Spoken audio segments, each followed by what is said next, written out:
We're in Reish Mem Daled. We're in the middle of Reish Mem Daled. Seif Bet. Okay, now you want to carve out your stones, build your bricks, whatever you need to work on your drywall. So afilu beveito shel eina Yehudi asur. Since it's part of a house, this is property. So property we're worried about maritime.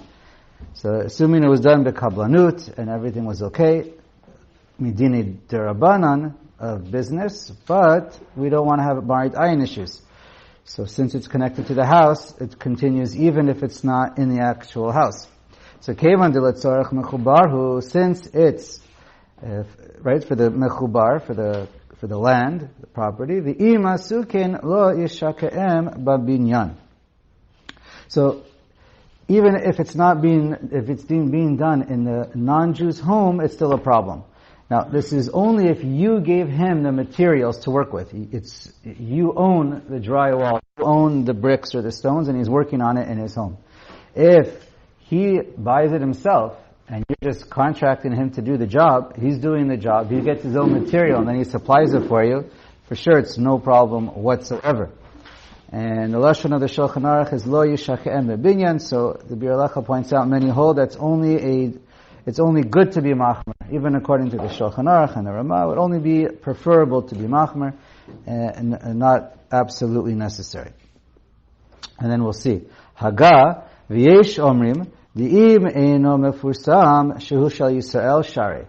Now this is even a further kula that the Ramah points out, and certainly b'makom hefsid, the Sfardim would follow this as well, that if no one knows that this piece of this building, this piece of property is owned by a Jew, so then there's no issue of maritime because nobody knows about it. So that's okay. Now this goes on not only this prat of can you now use it, but it's even if you own a property where Jews live, but no one has any idea that the property is owned by a Jew. So the Ramah says it's not a problem. Even if it's a Jewish property, Jewish building, but no one knows that it's owned by a Jew. People think it's non-Jewish, no clue who owns it, so there's no issue of maritime. So that's this Ramah. And I would say do a Sheilat Rav, but nowadays we have crazy, what's it called? Expenses every month, mortgage, there's all kinds of issues, deadlines. So, okay. Right, just one has to be careful not to tell him specifically to work on Shabbat for him. If he's working specifically, if you tell him specifically on Shabbos to work, so that of course would be an Isser D'Rabbanan. Okay, Gimel. Im banu enam Yehudi Yisrael bait b'Shabbat be'Isser. If a non-Jew built a Jewish house done be'Isser, right, everybody knew it was the Jewish house. All the neighbors knew that who's moving in, and it was built be'Isser on Shabbos. And then nachon lahachmir, it is proper to be strict, shlo yikansu bo, not to move into the house. Mishnah Berurah points out if it's marit ayin, then that's when we say it's nachon lahachmir. But if it was done mamish, you poel yom, you hired him per day, do it exactly, work on Shabbos, done be'Isser, so then it's even min adin aser b'di'evid. But some say it's mutter if you wait for how long it would have taken to build. You add up all those Saturdays that the guy worked, and you can't move in for those days. So okay, all right.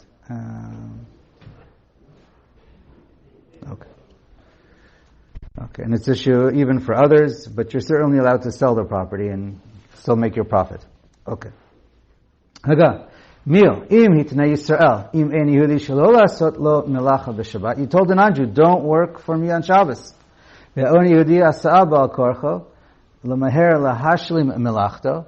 Right? You hired him as a contractor b'kablanut, and you told him, you can work any day you want, just not Shabbos. I forbid it. And he says, no problem. And then sure enough, he works on Shabbos because he wants to get the job done faster. En lachosh, you don't have to worry about it. It's not your problem. He's doing it completely on his own volition and nothing you can do about it. Okay. Daled. Melechet parhesia. Afilo b'metaltin kagon tzvina yedua l'Yisrael dino kemo melechet mechubar. So, if it's known, it doesn't have to only be property that's asar marit ayin. If it's something that everybody knows is yours, yeah, you have a sign on it. It's got your name on it. It's everyone knows it's your ship, whatever it is. So then you still have the same problem of marit ayin. Okay. Hey, im sachar ein Yehudi l'shana o l'shnatayim shichtov lo o shi'arag lo beged arei ze kotev areg v'shabbat kilu katzatz imo shichtov lo sefer o shi'arag lo beged shehu oseh b'chol eit sheyirseh. So here, if you hire someone and you tell him here,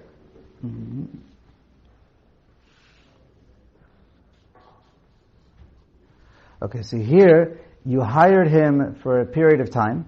This is basically an employee you hired. Not the kablanut. And you told him here, your job is constantly to write whenever I need you to write. I need you to, whenever I want you to sew, I need you to sew for me. So if you told him here, you're giving him clothing or something to write, and you tell him do it whenever you want to,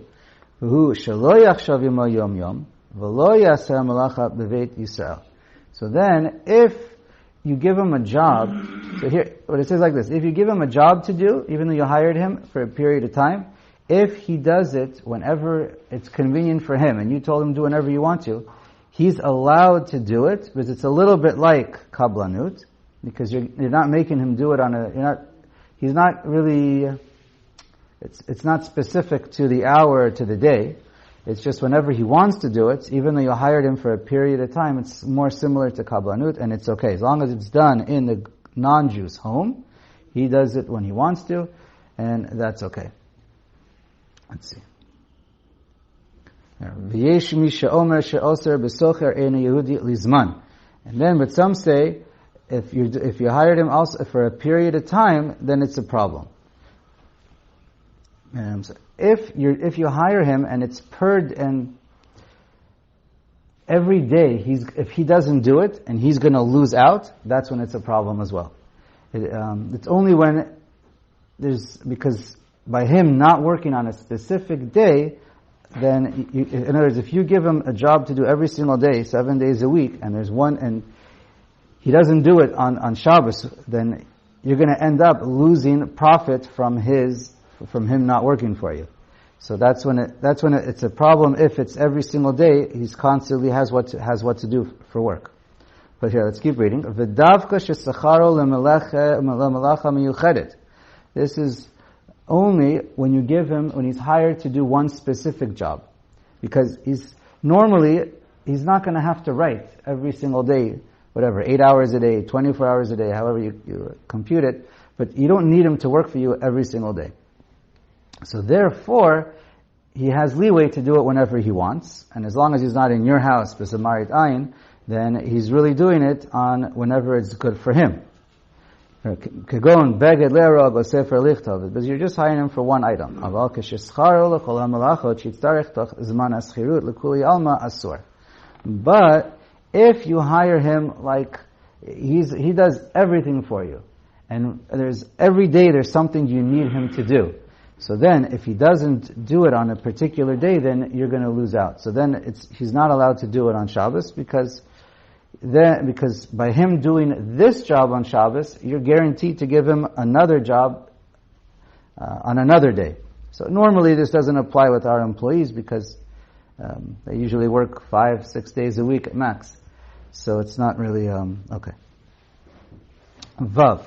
Right, but the idea I think is pretty clear. If you're going to lose out by them not working for you on Shabbos, then they can't work for you on Shabbos, even if it's on their own volition.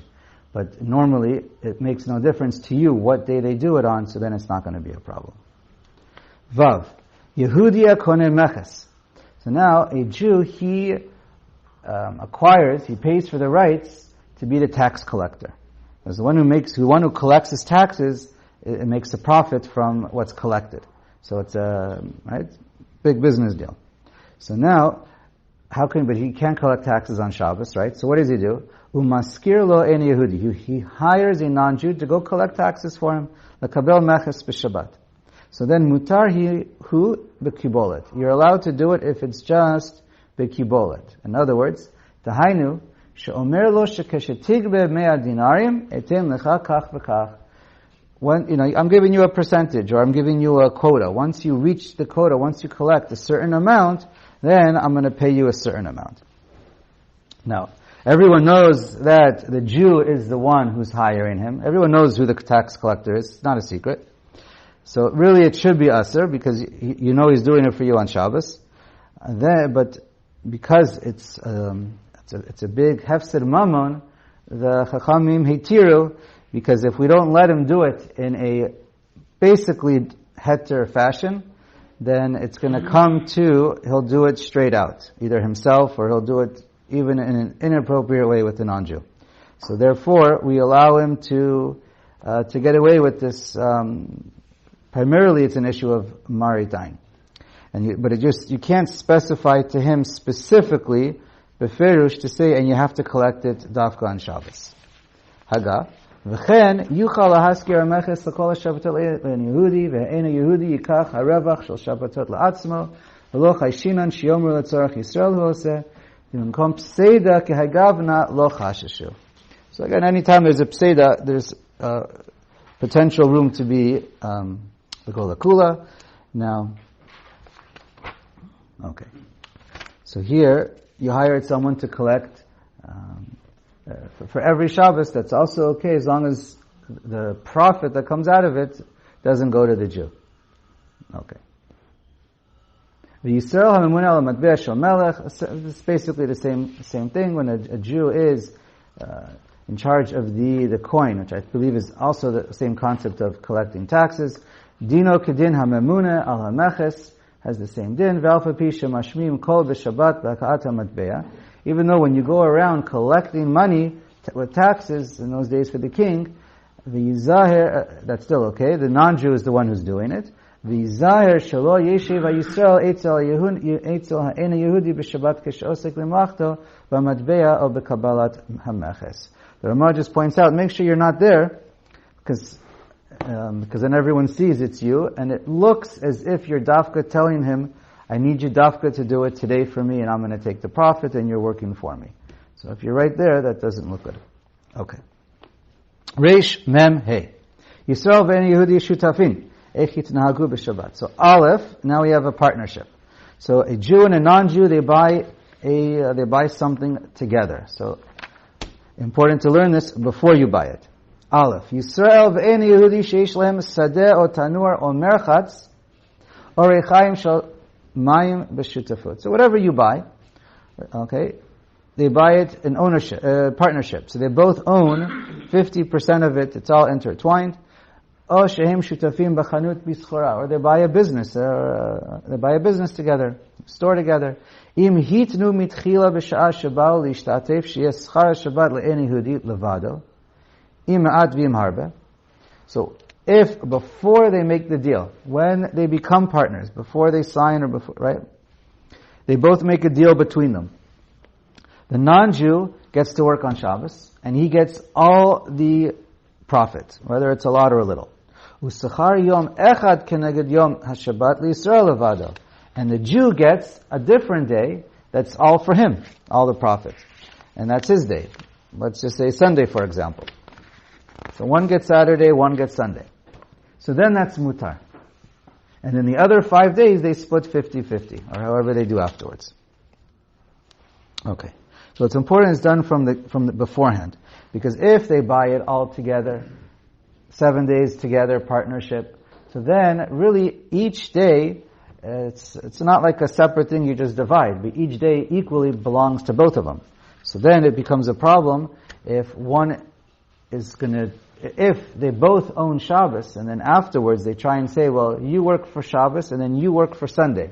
So what happens is, if they already are partnered on Shabbos from the get-go, so then it's looked as the goy, when he works on Shabbos, he's working as a shaliach for the Jews' portion, and the Jews looked at as a shaliach on the Sunday's portion from the non-Jew, and then they're splitting it.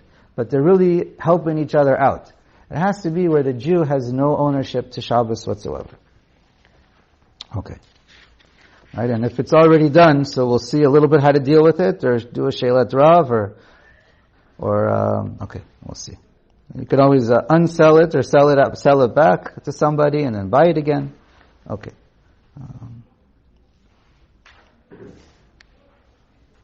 Okay. Right. So the main point is, from the very get-go, it has to be where the Jew has no shaykhus to Shabbos. It's not his at all. So then they can divide the rest. V'im lo hitnu b'tchila. What if they didn't make any kind of tanai from the get-go? So now, k'shiyavo lachalok notel en Yehudi schar Shabbat kulam. So now the non-Jew, gets Shabbos for himself, all the profit. V'hasha'ar cholkin loto. And the other 6 days, they have to share the profit.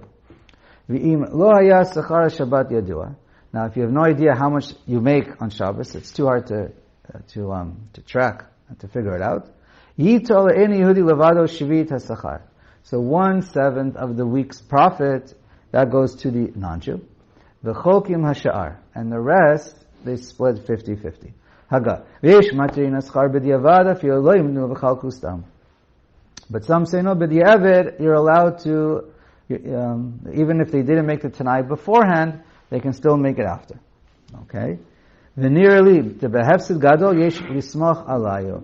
And behefsid gadol, you can, big loss, you can rely on this. V'yesh omrim, shekol zelo mari ela, v'shutafut, shel kol echad osek b'yomo. Okay, this is only when each one has his own day. Aval k'sheshneim oskim biyachad kol yemei hachol. But some say that if everyone is working all day, every day they share together. U'b'shabbat asak en Yehudi levado. So the non-Jew is working, right, 7 days, and the Jew is working 6 days. So then mutar lachalok imo kol asachar. The en Yehudi adaita denafshi ka'avid. And in this way it's better, it's okay. Because the non-Jew, he's working because he wants to on Shabbos. Not because they made a deal that he has to. The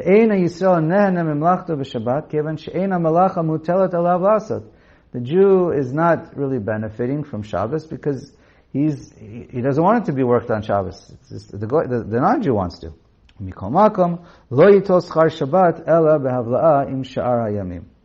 But even this way, you can't get a check specifically for Shabbos, but you could get it if it's included in the weekly or monthly salary or profit, the check that comes as a whole for the whole week or the whole month. But it can't be where it's specifically you get paid for Shabbos. Okay. Bet. Heicha shehitnu b'tchila. If they made the condition ahead of time, im achar kach b'shat chaluka nitratza en yehudi lechalok b'shaveh mutar. Now afterwards, once they already made the deal, and everyone gets their profit, so let's say Saturday made more money than Sunday. So obviously the non-Jew is going to make more, because that's the arrangement. So he says afterwards, if the non-Jew says, who cares, let's just make it simple, and not worry about it, then that's okay, because he did it for himself. Gimel.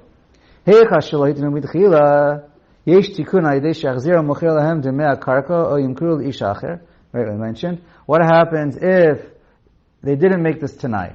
So the Shulchan Aruch doesn't follow the heter of the Rama. So what do? So you basically undo the sell, you sell it back, and then you buy it again.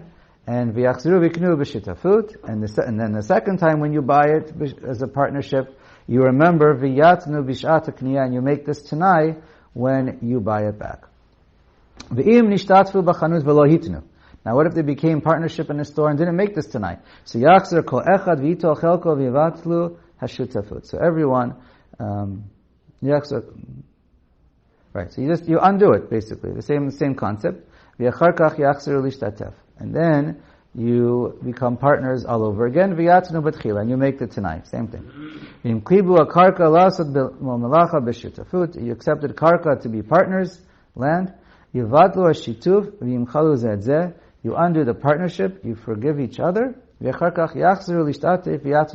you become partners again, and and then you make the tanai when you do it again. What's that karka? That's on the basis that you're getting rent on the land. Lent or rent, yeah, rent. It could be a field, but he says karka. But karka could also be for a field, I think. Haga V'im yirtze lahaskir le'eni Yehudi chelko b'Shabbat. And if you want to lease it out to a non-Jew, your portion on Shabbat, or ischaro b'kibol, or b'kibol shari. And that's okay, as we learned in Reish Mem Daled. The kol shekin kan the shari im shutafut en Yehudi. So if you're renting it out and it doesn't have your name on it, it's not a problem. Okay. Let's go on. Daled. Yachol Yisrael yitin le'Yehudi ma'ot litasek behen. So a Jew can give it to any Yehudi, money, to do whatever he wants with it. Even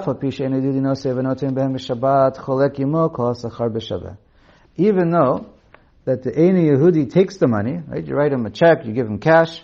The non-Jew takes the money, makes business with it, dafka on Shabbos, and they can share the profit. Because the job, you're just giving him money, and then your deal and how you share the profit, whether it's percentages, whether it's whether you want to call it ribbis, whether it's whether it's a set amount, that's okay, because the non-Jew is doing it on Shabbos because he wants to, and that's not your problem. It's not your job. It's not your obligation or your responsibility to have the money work for you on Shabbos.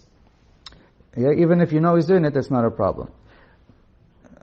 Shenomar she'en Yehudi oseh b'shlichuto. Right? The Ein Yehudi is not a shaliach. He's working for himself. You didn't hire him to do the job with the money. V'chein ein ha'esek nikar mimi hu. And obviously, the money, no one knows where the money came from. If the non-Jew has his own money, he borrowed it from the bank, he borrowed it from someone else. So there's certainly no issues of marit ayin with the cash. Haga. V'davcha b'kei gavna, she'en Yehudi noseh v'noten lechud im ha'ma'ot. Okay, this is if he's doing it, then, right? This is if the non-Jew is doing it with the money on his time. Aval im ko echad osek b'yomo, v'Yisrael tzarich lasot neged ma she'asak en Yehudi b'Shabbat asur. But if you're making it where you have this pot of money, and that's doing a business deal, and it's one deal that you need to work on both Shabbos and on Sunday, and you each have your day, and you each are doing it for each other, basically. You're helping each other out, so then that's asur. Okay. Like I said, with all these issues, the best is to factor in exactly all the facts and figure out each case is kind of case specific. Okay, preferably with the Rav who's a baki in these halachot. Hey, mutar li Yisrael yitain sechora le'en Yehudi limkor im katzatz lo sechar. Okay, right? A Jew is allowed to give merchandise for a non-Jew to work to sell it, as long as im katzatz lo sechar ubilvad shelo yomar lo mechor b'Shabbat. Right? You give him merchandise, an item, and you tell him, go ahead, sell it. And then the profit, it could be set amount, it could be a percentage that the Jew is going to make the profit. Right? They'll figure it out between the two of them how much each one makes. Or you give him a set amount for taking care of selling the merchandise.